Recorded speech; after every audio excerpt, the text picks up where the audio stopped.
Welcome to Kenton's videos. Enjoy the video. In this video, I will show how to get Canva on a laptop. Open your browser and go to Canva. Or choose the desktop app from your store, then sign in.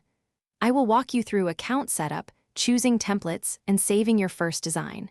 You will learn where to find assets, how to manage files, and simple tips to speed up your workflow so you feel confident right away. Start by opening Canva in your browser and signing in for immediate access. I will show how to pick a template, customize elements, and use the toolbar efficiently for text, images, and shapes. Learn how to upload your own photos and use Canva's free media.